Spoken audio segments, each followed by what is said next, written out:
I died and woke up in a novel. Specifically, I woke up as the rich, useless side character whose only purpose was to make the hero look good. And the story started with my fiancée, the Ice Queen CEO, dumping me in public. She looked at me with pure disgust. "You're a lost cause, a complete screw-up." I nodded. "You're right." Then, I turned around and began my new life of doing absolutely nothing. The weird thing was, the more I slacked off, the harder everyone who worked for me seemed to grind. Weirder still, the angelic girl who was supposed to fall for the novel's actual hero, she was suddenly following me around, trying to get her hands on my abs. "Leo, let's call off the engagement." Catherine Pierce's voice was as cold and sharp as she was. I just opened my eyes, my head pounding like I'd been on a week-long bender, to see a face that was objectively stunning. Perfect features, flawless skin, except for the undisguised contempt burning in her beautiful eyes. A bomb went off in my brain, flooding it with memories that weren't mine. Me, Leo Vance, a corporate drone who'd worked himself to death at his desk. And then this. I was inside the last thing I'd read before my heart gave out. One of those power fantasy novels for guys.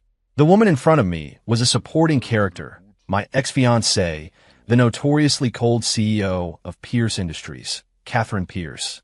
And I was the cliché rich kid, the guy with nothing but money and a handsome face, designed to be the hero's punching bag. According to the original script, this was my cue to grovel, to beg her not to leave me, only to be brutally humiliated by her and the novel's hero when he inevitably showed up. I was supposed to become the laughingstock of our entire social circle. "You're not worthy of me, and you're certainly not worthy of the Vance family fortune." Seeing my silence, the disdain in her eyes deepened. "You're a lost cause, a useless playboy who knows nothing but wasting money." I rubbed my throbbing temples and sat up straight on a massive sofa. "Okay, wait, what?" The string of insults Catherine had clearly prepared got stuck in her throat. Her perfect eyebrows knitted together as she stared at me, searching my face for any sign of grief or anger or desperation. There was nothing. I was just thirsty. "Are you done?" I asked, my eyes scanning the coffee table for a glass of water. Catherine's chest heaved. My casual dismissal was obviously getting to her. "Leo, what is this attitude? I'm breaking our engagement," she snapped, her voice high and tight like a cornered cat. "I heard you," I said, nodding seriously. "You said I'm a useless screw-up who isn't worthy of you." "You're right." She was completely speechless. She had probably rehearsed 100 different ways to shut down my pathetic begging, but she'd never considered the possibility that I would just agree with her. It was like she'd swung a sledgehammer and hit a pillow. You really agree?" she asked, a note of disbelief in her voice. 100%. I stood up and stretched, my joints popping in a satisfying cascade. This body was actually in great shape. 6'2", with the faint outline of a six-pack and abs that years of personal training had maintained. Too bad the original owner was an idiot who only used it to chase skirts. But now it was mine. And since I'd been reborn as a trust fund kid who didn't even have to worry about running the family business, I'd be betraying my past, overworked self if I didn't just kick back and enjoy the ride. "I'll have my lawyer draft the dissolution agreement and send it over. From now on, we'll go our separate ways," Catherine said, finally seeming to accept the new reality. She slipped back into her Ice Queen persona, a hint of relief in her voice. "Great." I waved a hand at her dismissively, like I was shooing a fly. "See yourself out." Her face flushed, a mix of red and white. She spun on her heel and stalked out, slamming the door with a force that shook the penthouse walls, a clear sign of her barely contained fury. Finally, some peace and quiet. I collapsed back onto the plush sofa, pulled out my phone, and dialed a number. "Mark, it's me." A respectful, steady voice came from the other end. "Mr. Vance, how can I help you?" "Mark Chun, my chief of staff in name. In reality, he was the guy my grandfather hired to clean up my messes. In the book, he was a business prodigy of staggering talent, who, after wasting years on me, was eventually won over by the hero and became his greatest asset. But now he was mine. That downtown development plot, and those few semiconductor projects we were looking at. "You handle them," I said with a lazy yawn. "Handle them, sir?" Mark asked, clearly confused. "Yeah, don't bother me with the details. Just make your own calls. The goal? Well, just don't lose money. That's it." My plan was simple: be the ultimate hands-off boss. Let my brilliant subordinate do all the work while I focused on the big picture, which was, of course, making my own life as comfortable as possible. But sir, these projects are... That's the deal. I'm off to enjoy my life. Don't disturb me. I hung up, ignoring the sound of Mark's sputtering, unfinished sentence. You have got to be kidding me. I spent my last life grinding myself into an early grave. This time around, anyone who wants to climb the ladder is welcome to it. I, Leo Vance, am officially retired. After hanging up on Mark, I felt a wave of relief wash over me. Nothing was more important than enjoying life. First things first, I needed to whip this body, softened by booze and late nights, back into shape. I changed into workout clothes, grabbed the keys to the most understated car in the garage, a Porsche, and headed for the city's most exclusive private gym. The membership was a who's who of New York's elite, and the privacy was exactly what I needed. Stepping into the weight room, the familiar, testosterone-fueled air hit me. I took a deep breath. It felt like the fitness-obsessed guy I used to be was finally waking up. Warm-up, pull-ups, bench press. Sweat dripped from my jaw onto my chest, and the satisfying pump in my muscles felt incredible. This was living. Just as I was sinking into the blissful pain of muscle failure, a bright, cheerful voice piped up beside me. "Excuse me, sir, could you help me with something?" I turned my head and saw a girl in a pink sports bra and leggings. She had her hair up in a high ponytail, her skin was practically glowing, and her eyes sparkled like a clear stream. When she smiled, two perfect dimples appeared on her cheeks. It was her, the novel's true female lead, Chloe Sullivan. A girl whose family was even more powerful than Catherine's, but who was as kind and innocent as an angel. In the story, she was supposed to meet the hero at a banquet and fall for him at first sight after he outsmarted some villain. But right now, she was blinking up at me, looking completely helpless. "This machine, I don't think I'm using it right," she said, pointing to the lap pull-down machine and sticking her tongue out in embarrassment. I stood up, my sweat-soaked tank top clinging to the lines of my chest and abs. I saw her eyes linger on my torso for a split second before she quickly looked away, the tips of her ears turning a telltale shade of pink. "The weight's too heavy for you," I said, walking over and easily adjusting the pin with one hand, setting it to a much lighter resistance. "Oh, thank you so much," she said, her voice impossibly sweet. "No problem," I replied coolly, ready to get back to my workout. She started again, her voice barely a whisper. "You're in really good shape. Yo, physique. It's amazing." I raised an eyebrow and turned to look at her. The girl's face was now bright red, like a ripe apple you just wanted to take a bite out of. "Want some pointers?" I asked. She nodded enthusiastically, like a bobblehead. I smirked. This girl was way more interesting than the book made her out to be. "All right." I moved behind her, my hands naturally settling on her shoulders to adjust her posture. Back straight, shoulders down, and focus on squeezing your lats. Through the thin fabric of her top, I could feel the warmth and smoothness of her skin. Her body went rigid for a second, and I felt her breath catch. I caught a faint, sweet scent, something like gardenias and milk. It was intoxicating. A part of my body responded with predictable honesty. I subtly took half a step back, creating a little space between us. "Try it yourself." "Okay," she stammered, her voice shaky. Watching her struggle, her determination written all over her face, I had a sudden thought. This slacker life might be even better than I'd imagined. At the very least, the view was spectacular. For the next half hour, I was Chloe Sullivan's personal trainer. She looked delicate, but her willpower was incredible. Even when her arms were trembling with exhaustion, she gritted her teeth and finished every set I gave her. When we were done, she collapsed onto a bench, her face flushed and her forehead beaded with sweat. "I'm so exhausted," she panted, but her eyes were shining. "Not bad for your first time," I said, handing her a bottle of water. "Thank you, coach," she chirped, taking the bottle and tilting her head back.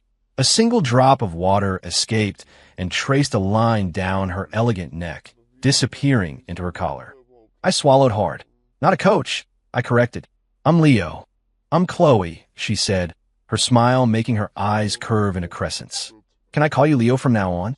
Sure.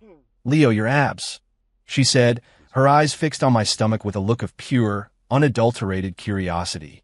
Can I touch them? Just for a second. I froze. This girl had some serious nerve. But looking into those wide, hopeful eyes, I found I couldn't say no. Ahem. I cleared my throat, giving my silent consent. The next thing I knew, a pair of soft, warm hands were on my stomach. Through the thin fabric of my shirt, I could feel the heat from her fingertips. Whoa, she breathed, her fingers mischievously tracing the lines between my abs. They're so hard, like a washboard. My entire body tensed as a jolt of heat shot straight through me. This little minx was definitely doing that on purpose. Had enough? I asked, my voice coming out a little rough. Yep, all good. Chloe snatched her hands back like she'd been electrocuted, her face turning crimson. Thanks, Leo. I'm gonna go shower now. And with that, she practically fled. I watched her go, a helpless smile spreading across my face. That girl was like a walking ray of sunshine. Back home, I just stepped out of the shower when my phone rang. It was Mark. He sounded unusually excited, his voice practically trembling. Mr. Vance. Sir, we did it. Did what? I asked, dry my hair, completely baffled. The downtown development plot. We got it. And it was 30% under our projected budget. Mark's voice cracked with excitement. And that semiconductor project you mentioned? The other party was about to sign with Pierce Industries, but when they heard you were personally involved, they contacted us this morning. They offered to give us a 5-point profit margin just for the chance to work with us. I paused. Seriously?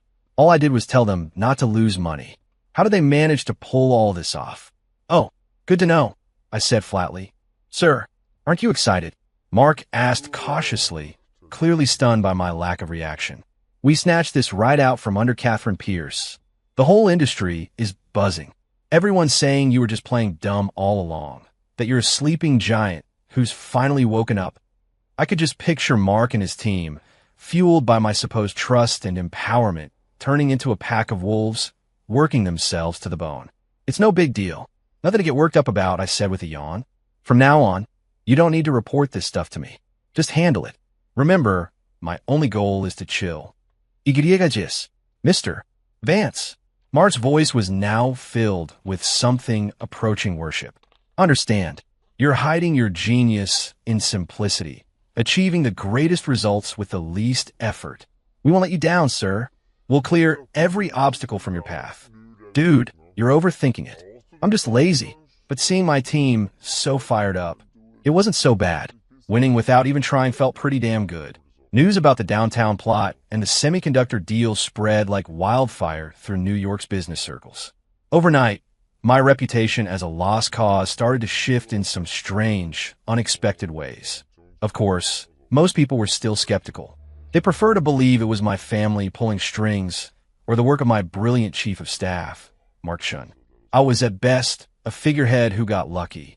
I couldn't have cared less. What they thought was their problem, not mine. I was busy with my new hobby, brewing, whiskey, gin, even craft beer, watching grains and botanicals slowly transform into aromatic spirits under the magic of fermentation was strangely therapeutic. I'd even converted the massive basement, originally designed for lavish parties, into a temperature-controlled distillery and cellar. One afternoon, while I was checking on a new batch of aged whiskey, my phone rang. It was Chloe. Leo, are you busy? The girl's voice sounded like wind chimes. Not all. Just playing with some barrels, I said with a smile. Barrels? She was clearly confused. Yeah, distilling. Whoa, you know how to do that? That's so cool. I could hear the pure admiration in her voice. That kind of unfiltered praise was a serious mood booster. Want to come try some? I asked, feeling generous. Yes. Can I come over now? She replied without a moment's hesitation. Half an hour later, Chloe was at my door. She was wearing a simple white sundress, her long hair flowing over her shoulders. She looked like an ethereal fairy who had wandered into the mortal world. I led her to my kitchen. It was a massive, open-plan space with every gadget imaginable, especially the section dedicated to high-end cooking, from a 6-burner Wolf range to a full set of copper pans. This place, it's like a food museum, Chloe said, looking around with wide-eyed curiosity. I like to cook, I said, pulling some fresh ingredients from the Sub-Zero fridge. You cook too? Her eyes got even wider, filled with disbelief. In her world, guys who knew their way around a kitchen were probably rarer than unicorns. What are you in a mood for? I asked, tying on an apron. I'll eat anything, she said, hopping onto a bar stool. She swung her feet back and forth like a little kid waiting to be fed. I looked at her and remembered that in the book, she was the type who'd been coddled her whole life, never having to lift a finger. All right, a few of my favorites it is. Slicing, searing, the flames leaping from the pan. My movements were fluid and practiced. In about 20 minutes, a 4-course meal was on the table. Pan-seared scallops, a perfectly cooked medium-rare ribeye, truffle mac and cheese, and a simple but elegant roasted beet salad. The rich aromas filled the entire dining room. Chloe's eyes were practically dinner plates themselves. She carefully speared a scallop, glistening with butter, and put it in her mouth. Her eyes instantly squeezed shut in pure bliss. This is amazing, she mumbled. Leo, you're some kind of god. Watching her, my own heart felt like it was melting. Slow down, there's plenty more. I poured her a glass of chilled Chardonnay I'd picked up from the cellar. Its crisp notes of apple and oak a perfect complement to the rich food. This is so good, she said after a sip, her eyes curving into happy crescents. By the end of the meal, her stomach was adorably full. She propped her chin on her hands and gazed at me with a look of pure contentment. Leo, I feel like I'm in a dream. You're not like any of the guys I know. How so? All they ever talk about is money and deals. But you know how to live. You enjoy life. You cook these incredible meals. You make your own amazing whiskey. Her big eyes were shining with adoration. You're like a hidden master living right here in the city. The most intoxicating words in the world are the ones spoken by the person you're starting to fall for. I smiled. You're giving me too much credit. I'm just a guy trying to take it easy.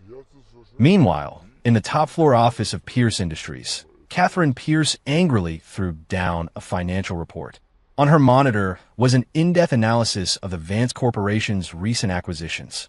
The article hinted that a mysterious mastermind was behind the strategic coup, and that this mastermind was likely the Vance family heir everyone had underestimated, Leo Vance.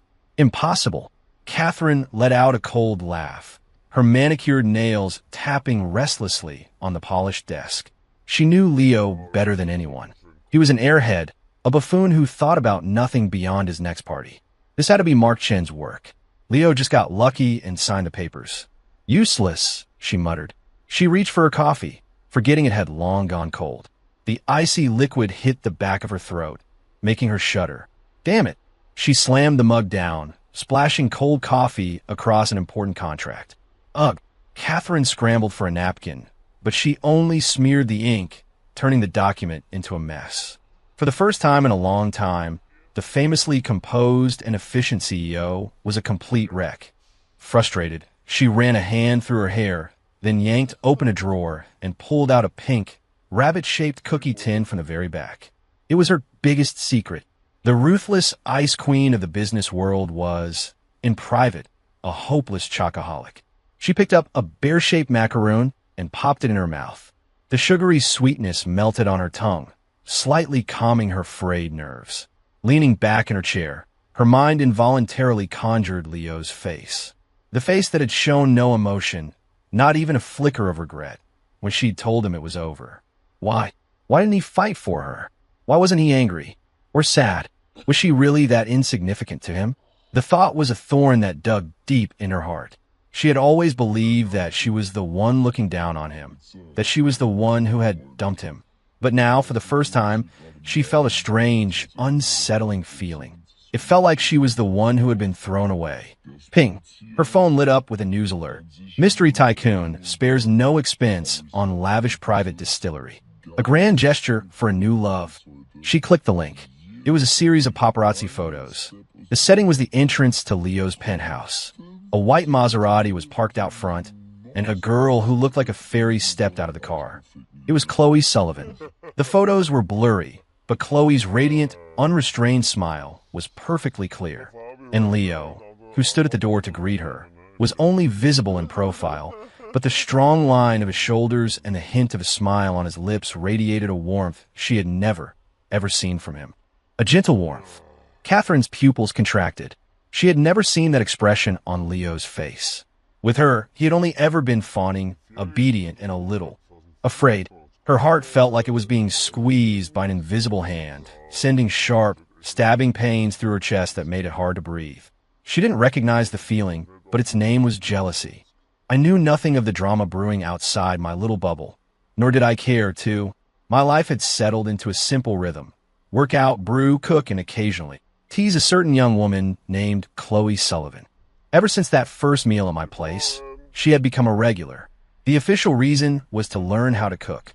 In reality, I did all the cooking while she sat at the kitchen island, chin in her hands, watching me and outputting a steady stream of insane compliments. Leo, you look so hot when you flip things in a pan. Leo, even the way you chop onions is like poetic. Leo, you smell so good. That last one came as she leaned in close, sniffing my shirt like a curious puppy. That's the food, I said, trying to sound patient. No, it's you, she insisted, then blushed and added in a whisper, it's a really good smell. I couldn't very well tell her it was the sin of my pheromones going into overdrive whenever she got close. I just rolled my eyes, dipped a chopstick in sauce, and booped her on the nose. Go wash up, you. Dinner's ready. I Captain, she chirped, skipping away with a laugh that sounded like silver bells. Watching her, my own mood brightened. I had to admit, having a beautiful, sweet-talking girl around made the slacker life infinitely better. We were in the middle of dinner when my phone rang. Unknown number. I put on speaker. Am I speaking with Mr. Leo Vance? A polite male voice asked. This is he. Mr. Vance, hello. I'm with the Starlight Charity Gala, and we would be honored if you would attend our event this Saturday evening. The Starlight Charity Gala? I frowned, searching my new memories. Oh, right. A major plot point from the novel. At this gala, the hero, Ethan Cole, was supposed to expose a charity fraud, making a huge splash and catching the eye of the heroine, Chloe.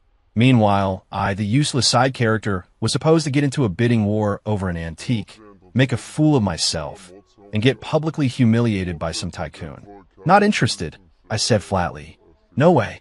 I was supposed to be avoiding these plot points, not walking right into them. Mr. Vance, we'll have distinguished guests from all sectors, including Ms. Catherine Pierce of Pierce Industries and the Sullivan family. I said I'm not interested. I cut him off. But, Leo, please go. Before I could say another word, Chloe, sitting across from me, clasped her hands together and looked at me with puppy dog eyes. You're going? I asked, surprised. I have to. My dad is one of the sponsors, she said, blinking her big, pleading eyes.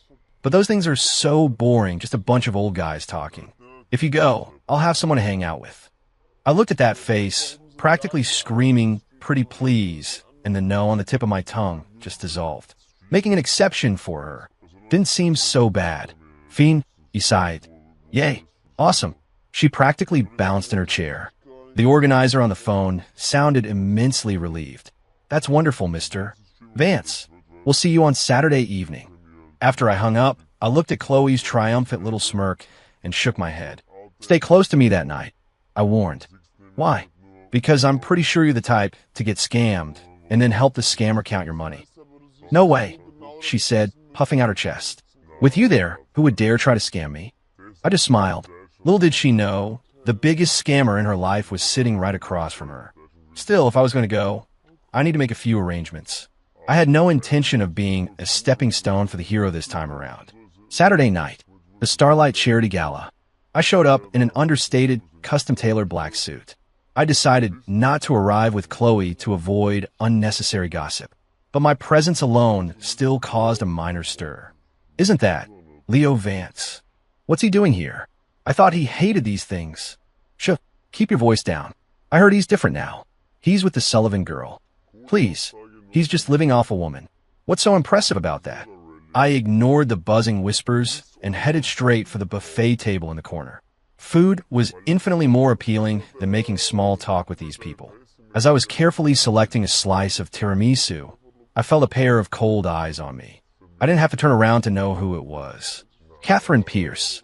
She was wearing a silver mermaid gown that clung to her statuesque figure, her hair swept up to reveal the elegant line of her neck. She looked like a magnificent, mobile ice sculpture, beautiful, but untouchable. A circle of business tycoons surrounded her, but her gaze cut straight through the crowd to land on me. It was a look of scrutiny, confusion, and something else. Something even she probably couldn't name. I raised my plate, which now held both tiramisu and a slice of Black Forest cake in a mock toast. Then I turned, found an empty corner, and started on my dessert. Ignoring her was the best way to get under her skin. Sure enough, I could feel her icy stare boring into my back for a long, long time. Just then, a smug-looking young man in a white suit approached me, champagne flute in hand. Ethan Cole, the novel's hero, right on schedule. Mr. Vance, enjoying the cake all by yourself? Ethan asked, a pleasant smile on his face that didn't quite reach his calculating eyes. I ignored him and focused on my dessert. He didn't seem bothered, taking a seat across from me. I hear you had a big win with the downtown project, Mr. Vance. You've been hiding your talents, he said, his tone loaded with insinuation. Just lucky, I mumbled. You're too modest. Ethan smiled, then changed the subject. But you know, the business world is a battlefield. You can't rely on luck forever. Take tonight's charity auction, for example. There are fakes mixed in with the real treasures. One wrong move, and you can make a fool of yourself. He was warning me. In the original story, this is where I paid a fortune for a fake, and he was the one who exposed me. He was trying to give me a little preview of his supposed superiority. Right, I said, finishing my cake and wiping my mouth. Not interested, Mr. Vance. Ethan's smile started to look a little strained. I'm not interested in wasting money, I said, standing up. It was time to go, but as I started to leave, a hand grabbed my wrist. I turned. It was Chloe. She'd changed into a pale yellow, strapless gown and looked like a delicate, blossoming jasmine flower. Leo, where are you going? The auction is starting. She pulled me back to my seat. I looked at her, then at Ethan, who was watching me with a smug, triumphant expression, and then further at Catherine, whose gaze was like ice. Well, crap. No escaping this. Might as well have some fun. The auction began. The first few lots were jewelry, sparking fierce bidding among the wealthy wives and socialites. I was bored, but Chloe was fascinated, leaning over occasionally to whisper in my ear about which necklace was pretty or which pair of earrings she liked. Her warm breath on my ear was ticklish, sending a pleasant shiver through me. Soon, the host wheeled out a display covered with a red cloth. Ladies and gentlemen, our next item is one of the highlights of the evening, the auctioneer boomed. This is a blue and white porcelain vase from the Xuande period of the Ming Dynasty. Experts believe it may be a unique piece brought back by the explorer Zheng He on one of his voyages. The bidding will start at $500,000. He whipped off the cloth to reveal an ornate vase painted with lotus scrolls. I almost laughed out loud. The thing was a hilariously bad fake. The blue was too bright. The porcelain was too porous. It was a modern chemical knockoff, probably made last week. But the crowd didn't know that. 600,000. 700. I'll bid 1 million. Some portly new money type shouted, immediately raising the stakes. I noticed a faint, self-satisfied smirk on Ethan's face. He watched the proceedings with the calm patience of a hunter waiting for his prey to walk into a trap. He knew it was a fake. He was just waiting for some idiot to take the bait so he could swoop in and be the hero. In the original story, that idiot was me. As the bidding climbed to 1.5 million, the room quieted down. Just then, one of Ethan's buddies piped up. Mr. Vance doesn't seem interested in this national treasure. That's not like him at all. Swish. Every head in the room turned to look at me. Here we go. The same old script. Before I could even speak, Chloe stood up for me. She frowned, glaring at the guy. What business is it of yours whether he's interested or not? The way she said it, so clear and protective, made the entire ballroom fall silent. Everyone stared at us, their faces a mixture of shock and hungry curiosity. The precious princess of the Sullivan family was publicly defending the good-for-nothing Leo Vance. This was juicier than any auction. I saw Catherine's hand tighten around her champagne glass, her knuckles turning white. Ethan's face clouded over. Chloe's outburst had completely derailed his plan. A warmth spread through my chest. I reached out and squeezed Chloe's hand. She gave me a brilliant smile that said, "Don't worry, I've got your back. I smiled back, then slowly rose to my feet, my eyes sweeping across the room. This vase.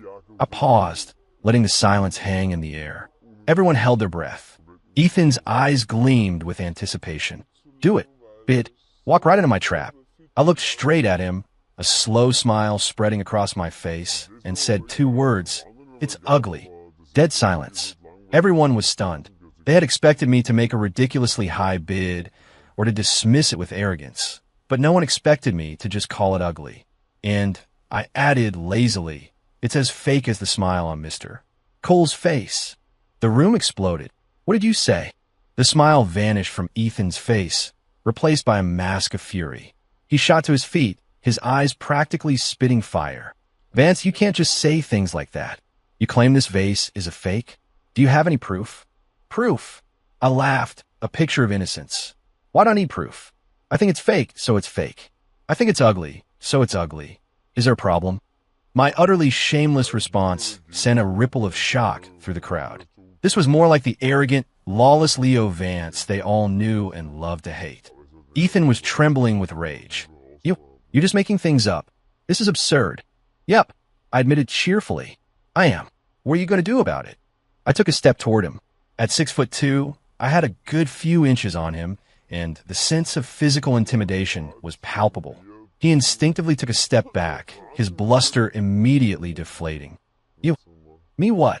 I clapped him on the shoulder, leaned in close, and whispered, so only he could hear, don't assume everyone else is as stupid as you are. You want to use me to make yourself look good? Try again in your next life. Then I straightened up, didn't give him a second glance, and took Chloe's hand. Let's go. The air in here stinks. Okay. Chloe nodded brightly. Before she left, she turned and made a face at the pale, stunned Ethan. And just like that, under the astonished gaze of hundreds of people, we walked out, leaving behind a mess of drama and a would-be hero on the verge of becoming a laughingstock. Outside, the cool night air felt amazing. Leo, you were so cool back there, Chloe said, linking her arm through mine, her eyes sparkling like stars. When am I not? I teased. You were extra cool tonight. She stood on her tiptoes and planted a quick, soft kiss on my cheek. The touch was gone as quickly as it came. I froze. She froze, too, and then her face erupted in a blush so deep it looked painful. I didn't mean to do that, she stammered, her eyes darting everywhere but at me. Seeing her look so flustered and adorable, something deep inside me softened. I reached up and gently cupped her cheek with my hand. Next time, I said, my thumb stroking her soft skin, aim for here. I tapped my own lips. Chloe's breath hitched. She stared at me, her big eyes wide, my own smiling face reflected in them. The air crackled with unspoken energy, and just as something was about to happen, Leo, a cold voice shattered the moment. Catherine Pierce had followed us out. She stood a few feet away, her face pale as she stared at our intertwined hands and the intimate space between us. Her eyes held the look of a wounded animal, full of pain, defiance, and a sliver of something that looked like a plea. Chloe jumped back like a startled rabbit, dropping my arm and hiding behind me. I frowned, annoyed at Catherine's interruption. Catherine, can I help you? I asked, my tone deliberately distant. Her lips trembled, but she took a deep breath, her gaze shifting from my face to the arm Chloe had just been holding. You really publicly humiliated Ethan and insulted the hosts. For her. Her voice was hoarse. I wouldn't call it insulting them, I said coolly. I just said what I was thinking. But you were never like this before, she said, her voice rising with emotion. You used to just follow the crowd like some brainless sycophant. People change. Is it because of her? She demanded, her eyes locked on Chloe with sharp hostility. I took a step to the side, completely shielding Chloe from her view. That simple, protective gesture seemed to wound Catherine more than anything I could have said. Catherine, I think you're forgetting something, I said, my voice turning cold. We're not engaged anymore. What I do is none of your business. None of your business. Those 4 words shattered her pride like a hammer hitting glass. The color drained from her face, and she swayed on her feet. Right.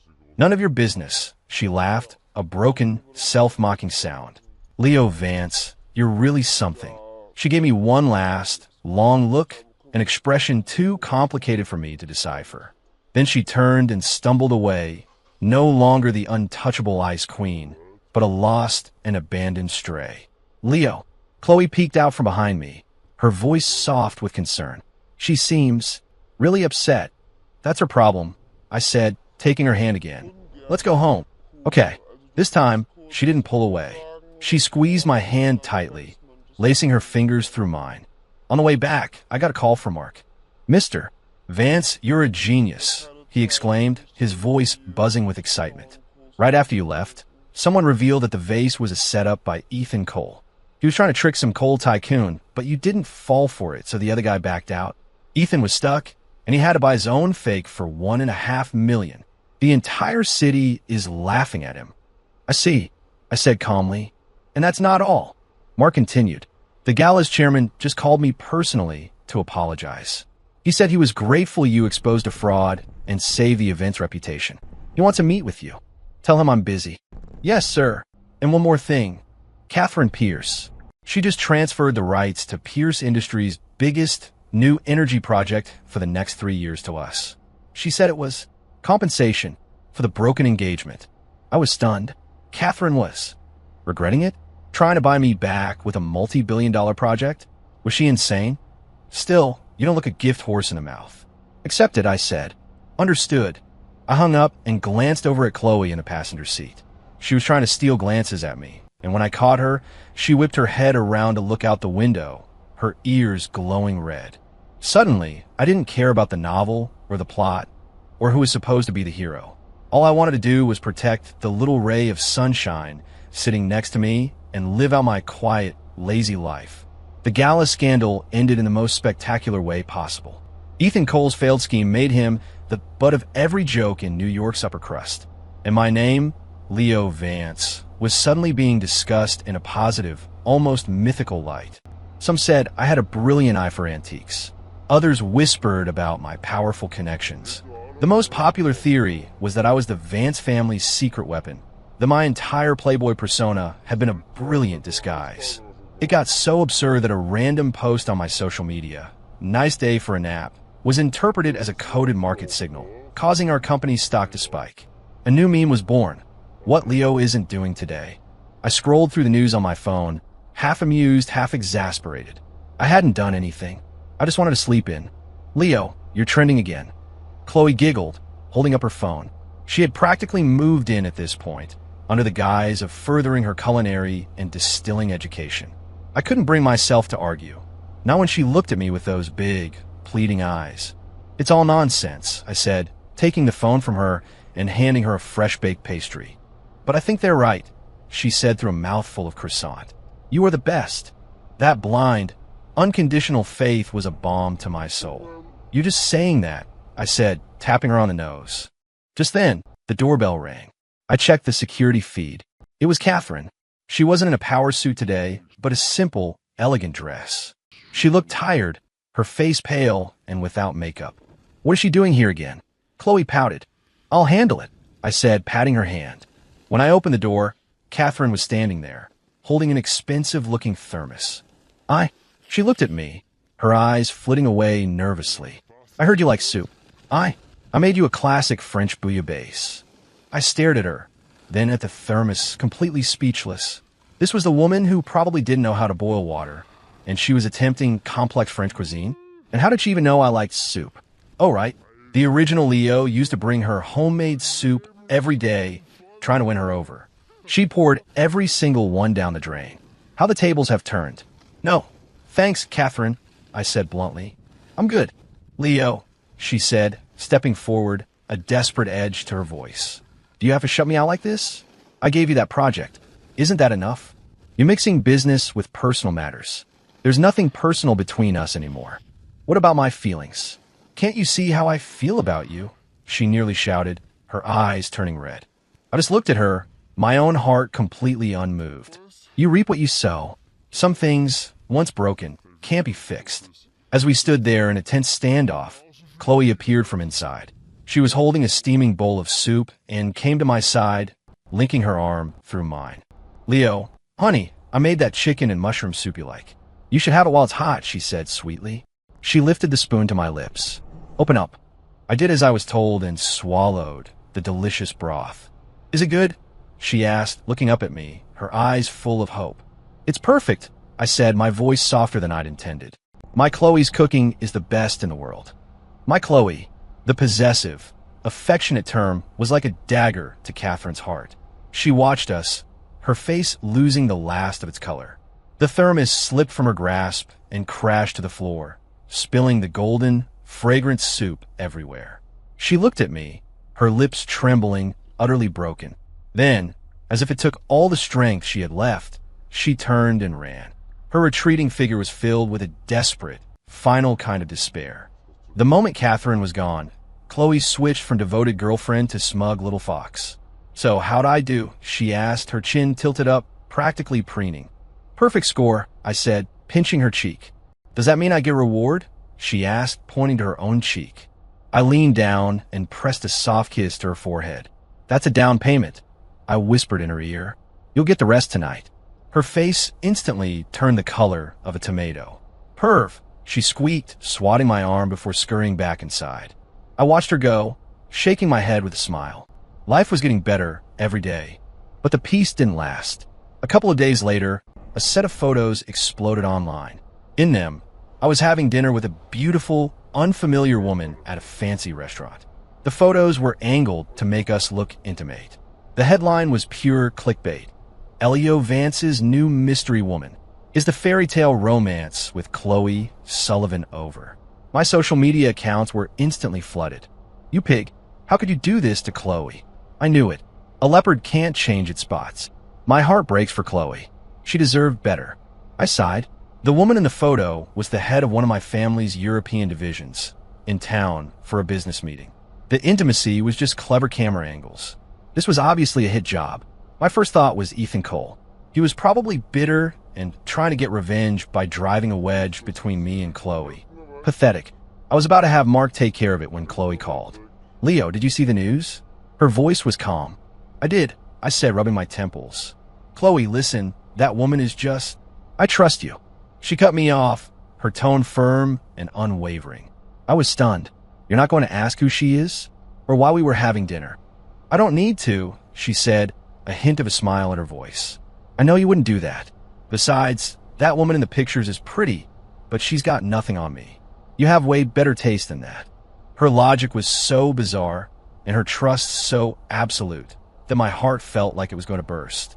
You're ridiculous, I said, my voice thick with affection. I am not, she huffed. Then, her voice dropped to a conspiratorial whisper. Leo, just wait. I'm going to find the scumbag who started this rumor and make them pay. You don't have to. I've got it. Click. She hung up on me. I stared at my phone, a mixture of exasperation and adoration welling up inside me. That girl was a little whirlwind, but if she wanted to play, I was happy to watch. I sent a text to Mark, stand down. Let's see what happens. Meanwhile, Chloe hung up and immediately dialed another number. Hey, Uncle Alex, it's Chloe. I need you to run a trace on someone for me. Her uncle was one of the country's top cybersecurity experts, working for a very quiet government agency. Ethan Cole was so screwed. I thought Chloe would just have her uncle dig up some dirt on Ethan, but her method of revenge was far more public. The next day, from her verified personal social media account, Chloe posted a video. It started with the paparazzi photos that were all over the internet. Then, the video cut to the full security camera footage from the restaurant. It clearly showed me and the executive maintaining a professional distance, deep in what was obviously a serious conversation. In the corner of the frame, a shadowy figure could be seen snapping pictures from sneaky, misleading angles. The video zoomed in on his face. It was Ethan Cole's driver. The truth was out, but she wasn't done. The video cut back to Chloe's beautiful face. She was smiling like the cat that ate the canary. Some people, when they can't win fair and square, resort to pathetic little tricks. Too bad they're not very smart about it. She paused, picked up an apple, and took a loud, crisp bite. So let me make something perfectly clear, she said, holding the apple up. Leo Vance is my man, and if anyone ever tries to spread lies about him or messes with him in any way, they'll have to deal with me. You hear that, Mr. Ethan Cole. She enunciated his name slowly, her eyes sharp and fierce, a sweet but dangerous smile playing on her lips. The video ended. Within 10 minutes, it went viral. Chloe goes God mode. He's my man. Pray for Ethan. The hashtags took over the top 3 trending spots. The comments section exploded. OMG, I am living for this. Queen behavior. Leo Vance is my man. I think I just died. This is the most romantic thing I've ever seen. Calling him out by name. Savage. I'm officially a Chloe Sullivan stan for life. Am I the only one who feels bad for Ethan? LMAO. Rejected, humiliated, and now publicly executed by the girl he was chasing. Ouch. I scrolled through the comments, laughing so hard my shoulders shook. That girl was a national treasure. Ping. A text from Catherine. 3 words. I am sorry. I raised an eyebrow and didn't reply. A few minutes later, a file arrived from Mark. Mr. Vance, Ethan Cole's company is being investigated for tax evasion, corporate espionage, and a dozen other felonies. It was a welcome gift from Chloe's uncle. I opened the file. It was a mountain of evidence, enough to put Ethan away for a very long time. Turns out, when you peel back the layers on an angel, you find a demon. And I absolutely loved it. Ethan Cole was finished. His company went bankrupt, and he went to prison. The hero of the novel I'd woken up and had been written out of the story before his arc even began. Our fairy tale romance, on the other hand, became the stuff of legend. No one dared call me a kept man anymore. No one questioned my abilities. After all, any man who could inspire that kind of loyalty from Chloe Sullivan had to be something special. My plan to do nothing had succeeded beyond my wildest dreams. I did nothing, and everyone thought I was a genius. My hyper-competitive team, led by Mark, took my perceived brilliance as a mandate to conquer the world, doubling the size of our company. Mark even gave a presentation about the Vance philosophy of inaction, talking about achieving greatness through stillness, which got all the senior execs so fired up you'd think he was a televangelist. I was so tired. Can't a man just be a talentless degenerate in peace? What are you thinking about? Chloe wrapped her arms around me from behind, resting her cheek on my back. We were lounging by the rooftop pool, sipping on my home-brewed iced tea. My golden retriever was napping peacefully next to her fluffy ragdoll cat on the lawn. Just life, I said, rolling over to pull her into my arms. What's there to think about? She murmured, snuggling against my chest. Isn't life just about wasting time with you? She looked up at me, the sun catching in her eyelashes. Her eyes reflected the blue sky, the white clouds, and my face. Wasting time is the most romantic thing in the world. I leaned down and kissed her. It started soft and slow, but the familiar, intoxicating scent of her skin pulled me deeper. Her response was shy but eager, a sweet, untamed passion. The sun was warm, the breeze was gentle. The city skyline stretched out below us, and the person I loved was in my arms. I suddenly realized how ridiculous my past life had been, killing myself for a paycheck. Everyone is just scrambling for a little security, a little comfort. They didn't know that all I ever wanted was to lie on a mountain of gold and soak up the sun. And now I had my mountain, and I had my son. With the blessing of both our families, things moved quickly. Our engagement party was a small, intimate affair with only our closest friends and relatives. As I watched Chloe walk toward me in a simple white dress, looking more beautiful than ever, a profound sense of peace washed over me. I felt complete. When I slid the ring on her finger, she started to cry. Tears of pure joy. Leo, she whispered, the first time she'd ever used my full name. I'm so happy.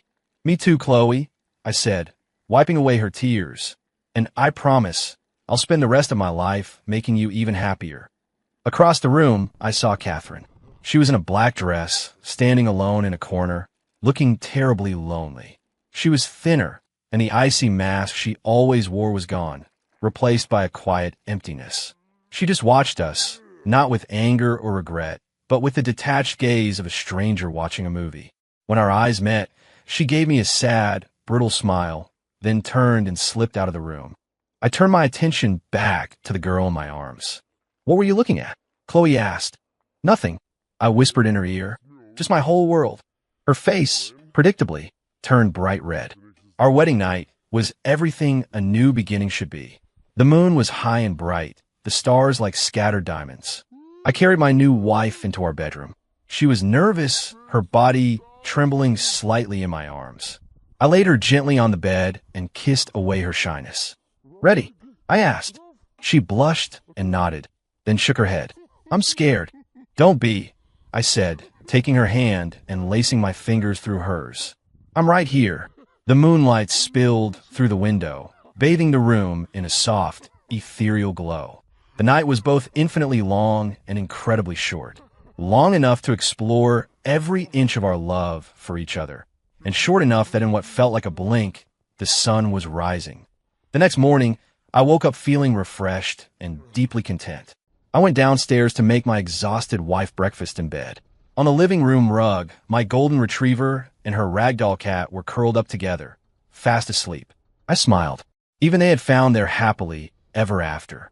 Sunlight streamed through the floor-to-ceiling windows, filling the room with a warm, peaceful light. Looking at this scene, at this life, I knew with absolute certainty this was exactly where I was supposed to be. End.